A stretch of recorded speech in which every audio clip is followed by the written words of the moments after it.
Craig, back into the win column here against Brackley, and a goal for yourself as well. What did you think of the performance? Brilliant.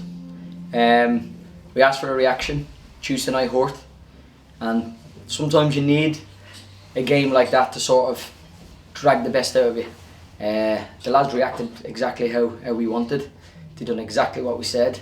The game plan was to a T, and it was just a perfect scenario for us. We done what we said we wanted to do. I thought Brackley are a top team, and then they'll be up thereabouts the end of the season. Definitely, there's no denying that.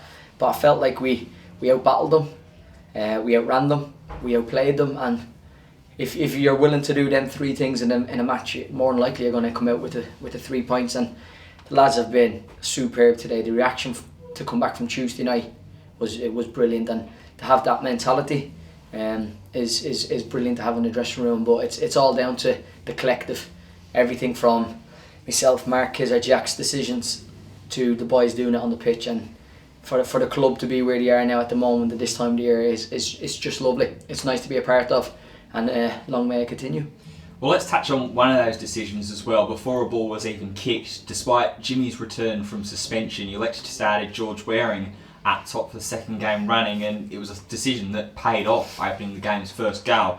What was the thought process behind that? Was it just Tuesday night's performance? It was a couple of factors. Jimmy had a slight calf issue, but nothing too serious. He could have played, but I felt like George earned the right to play up front today. And Miles, the two of them were fantastic on Tuesday and fantastic again today. I thought they were absolutely brilliant. They'd done everything that was asked of them, the work rate, the battling. It was just a perfect game for them two to play in. And obviously Jimmy's our club captain, and we have so much respect for him, but even he knows, George, and you've got to earn your right sometimes. But Jimmy's fantastic. When he come on today, he looked unbelievable. He just come into the game as if he was playing the whole game. So it was a couple of tough decisions today, but this is football, and sometimes I'll have to make tough decisions. Sometimes I'll get them right, sometimes I'll get them wrong, and I'll always hold my hands up when I get them wrong. But today I thought we made the right decision, the right call, and the team backed it up with a brilliant performance.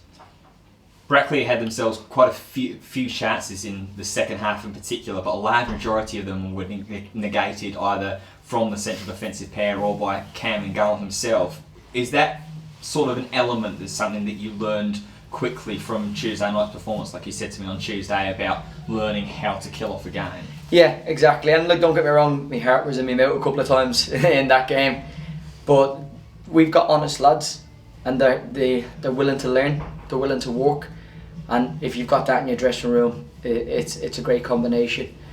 Everybody knows when you make a mistake. You don't need people shouting, you don't need people telling you.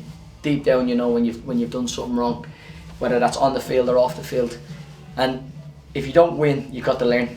And I thought we learned today. Well, we learned Tuesday, and we put it into practice today. And from Cam's saving the first half, if he doesn't save that, we're 1-0 down. It's a completely different game. But Posha and Devon are unbelievable centre defenders. They're still young, loads of career ahead of them, and I do feel like them two could easily play a couple of leagues higher. They have the potential, but they just keep doing what they're doing, keep their heads down, keep working hard, keep listening to the coaching staff, and I'm sure they'll do really well. You mentioned about morale a couple of times in this interview. How important is a win like this against an opposition like Brackley today, considering this is the first time that you've done the double over Brackley in a season? It's fantastic. As I said earlier, this team is. I said to them at the end of the game, you've got to realise now we've got something special in this dressing room. And I know a lot of clubs say that, and I know a lot of players say that, but Curzon's never really in this position this time of the year. Not to be fifth in the league coming up to the Christmas break, even though it's not a break, but on Christmas period. And I said to them, you've got to realise you've got something here. Don't let this slip. It's up to them, and it's up to myself, Mark and Jack to make sure that we give everything till the last game of the season. And you never know, but these lads are just honest people. Terrible at football, but honest people. No, I said that to them. They're brilliant lads. They're just good human beings. And when you've got a dressing room of good human beings, and you surround yourself with good people, you won't go too far wrong. And for the club, it's a fantastic day, and it shows that we have a reaction in us, and that's all I can ask for. Well, the games don't stop coming as well. Tuesday night, the away trip against Gloucester. One of the 2 games we've got in hand as well over the teams around us in the league. What are your thoughts going into this one? Yeah, it's a local derby, that, isn't it, for us? Gloucester on a Tuesday night is it's a tough one. You know what I mean? No matter where you play in this league, it's a tough game, and there's no easy games, and everybody knows that. But we have to prepare ourselves properly. There's a few tired legs in there, and I'm sure there is because of the shift he put in. We've got to make sure we do the right things, make sure we get ourselves sorted.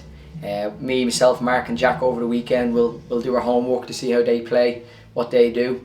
Obviously it's on a 3G as well, so we've got to be mindful of certain players who can play 3G and certain players who can't.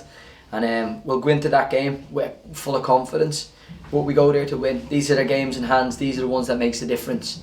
There's no point in having games in hands if you haven't got the points on the board. So we have got to go there, do the right things, and hopefully come away with another win. Craig, thank you for your time. Thank you very much, Paul. Pleasure.